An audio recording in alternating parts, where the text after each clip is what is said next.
Hi everybody, here is Concetta D'Emma, the founder of Unconventional Hotels, and welcome to Mari-Janine from Belgium, and let her introduce. Okay, tell us who you are and what are you doing here? Thank you very much, Concetta. Very nice this short interview. So I'm Dutch actually, but I live in Belgium, and I'm a mom in the first place. I got a beautiful daughter at age 41, and so my main focus at the moment is being a mom. But thanks to the businesses that I've built up, I can work around her life. So I'm an entrepreneur as well. We have a couple of businesses, online marketing, network marketing, and I'm a marketeer from my profession. So I help parents really to live a more quality life, so that they have more time for their children and that they need to spend less time in their businesses. That's what I do, and that's what my mission is. Oh, well, it's a very big mission, Marie. And thank you very much. You are here because I invited you because you are vegetarian. Is it correct? That's correct. That's correct. Yes. Yes. My husband and myself, my partner and myself. Yes. Ah, okay. So all the family. And you used to cook at house. Is it correct, or also your husband is going to help you? No, we both cook. He's Argentinian, so we eat 2 times like the Italians. I think twice a day we eat hot meals, and because in my country it's not always that's the case, but here in our home we do. So it's 1 time him and 1 time me. We both work from home, so that's fantastic. We can do that. Perfect, Marie. And today you are going to talk us about your personal experience, about maybe your difficulties when you have to travel and you have to find a hotel with breakfast with products for you and your family. Also, your experience in a restaurant or on an airplane. Whatever. So let's start and talk about what happened to you, and I imagine about your work. Also, you need to travel a lot. Is it correct? Yeah, that's correct. I travel less at the moment because of my daughter, but before I traveled a lot, and I will travel again. I'm catching up with traveling actually now. So I've been in loads of hotels, different hotels, for like in all the different price ranges. And I must say, one of the last stays was in a luxury resort hotel in Greece, which was fantastic. And even though talking about vegetarian meals, they had the breakfast buffet was fantastic, and they had really a lot of options there. But what I found was that the dinner options were really poor actually for vegetarians. Although it was buffet style, most of the dishes were with ingredients that had either or something animal protein in it, or they were just not focused on vegetarians. So we fell short all the time, even in the best hotels. And yeah, you notice that in a lot of places. Yeah. Sorry, I didn't hear you. Sorry. Which kind of hotels normally do you choose? 4 or 5 stars or different kind of structures? Yeah, 4 or 5 stars, and sometimes 5-star plus. But we also travel. We have traveled low budget as well. So we do. It depends a bit on where we go and what the purpose of the trip is. Okay. So what I find if I can just elaborate on that. If you have the data and what class of hotel you are, the breakfast is usually better in the 5-star hotels. The dinner is really something that I think personally that any, with exceptions, or obviously we never can generalize, but most of the hotel chains or most of the individual hotels as well can improve is the options, the variety of options for vegetarian dishes.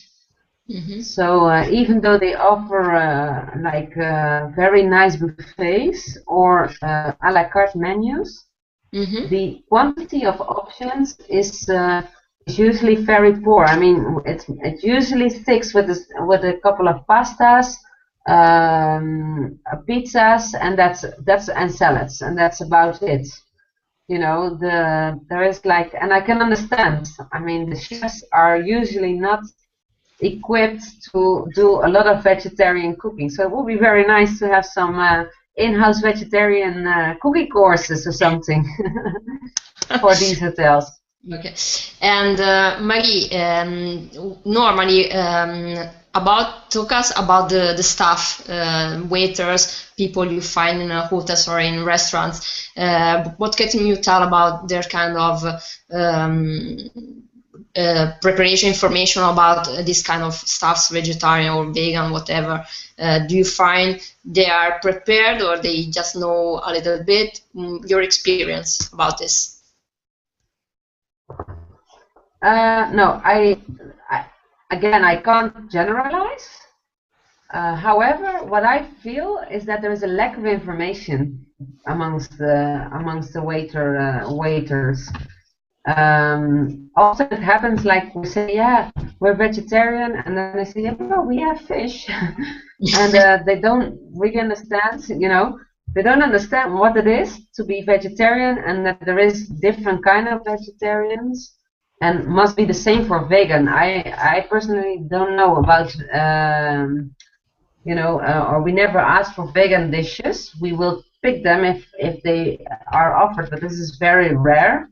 I think these people have a bigger challenge than we do, even. But I find the staff could be a bit more educated actually on that. That's the words. That's their education on understanding what the different food choices are that people have, or food preferences or principles, and then also apply that to what the hotel or the restaurant offers, and communicate that to the actual people. So if I would enter a restaurant or a hotel and I ask for what do you have for vegetarians, they really are able to say, okay, but what kind of vegetarian are you? Are you, are you eating fish? Are you eating cheese, eggs, and what can we offer you? Or this is what we can offer, or what would you like to have? Okay, and normally what about the information on the website of normally hotel chains or individual hotels? Do you find information about breakfast or restaurant in there, or is it difficult to? And what about also symbol, the sign on buffet and on a website on the menu a la carte, for example? Yes, you will find it on a la carte menus. However, you don't see, I mean, it depends. There are websites like restaurant sites, like those directories that tell you, okay, you have vegetarian options. And the real vegetarian restaurants pop out there.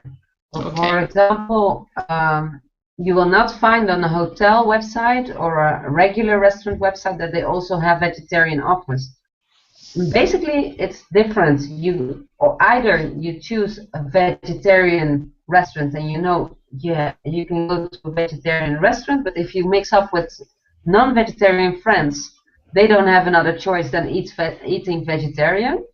And the other way around, if we go to regular restaurants, they have all the choices, and we will have to choose the 2 or 3 dishes that they made, which is the traditional lasagna, the pizza or the pasta, and the salad. So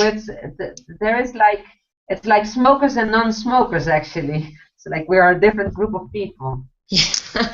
So maybe you just want to find a normal place with both choices, I can imagine, so you can hang around also with your friends or parents. It doesn't matter if they are vegetarian or whatever, is it? Obviously. Yes, obviously. That will be ideal.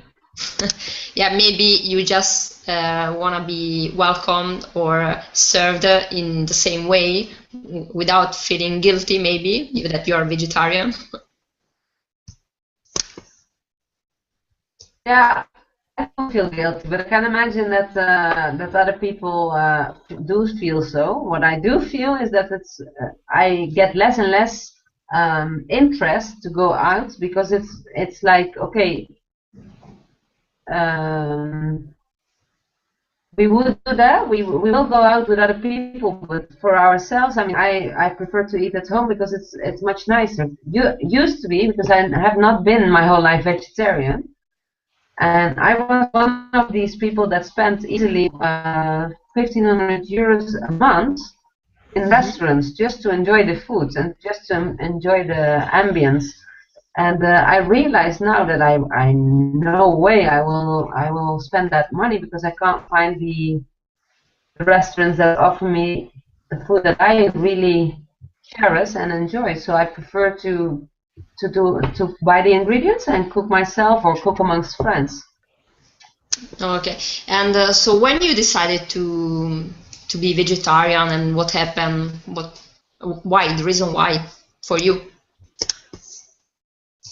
The reason why, we have actually. It's funny because I became vegetarian in 2010. I started the year 2010, the 1st of January, with leaving the alcohol, because I meditate and I realized that alcohol is not doing us any good.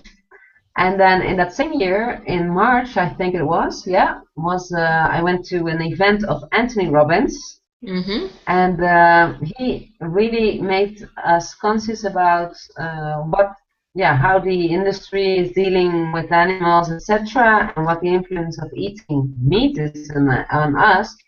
So I was already thinking of leaving the meat, etc. I was already conscious about my nutrition. I've been on nutritional products since 2002. So almost 12 years that I take nutritional supplements and complements every single day. So I'm really aware of that. And then after that event, I really decided to do so. And Benjamin, my partner, he became a vegetarian separately from me, and also in that same year, because he's a yoga instructor. And in the Indian culture, it's not, they have a really strong feeling about eating anything that has eyes, or what is an animal. So we don't eat anything that has eyes. Okay. Thank you very much. This was very, very important. Thanks for sharing. And finally, I'm going to ask you, maybe what would you like to find on breakfast in a hotel or in a restaurant, for example, and what would you say to that business owners that are still thinking that this kind of products, or to achieve those kind of unconventional guests, as I call them, it's just a cost for them, and there are just few people. It's a little target, so it doesn't worth for them. So what will you respond to them? I think my best advice is the following. If you are a little bit awake and aware in today's world, more and more people become aware, and we're really in a transformation, or in a shift from non-vegetarian, or people become more conscious about their choices. So more and more vegetarians will pop up, more and more vegans will pop up. And if you are, it's like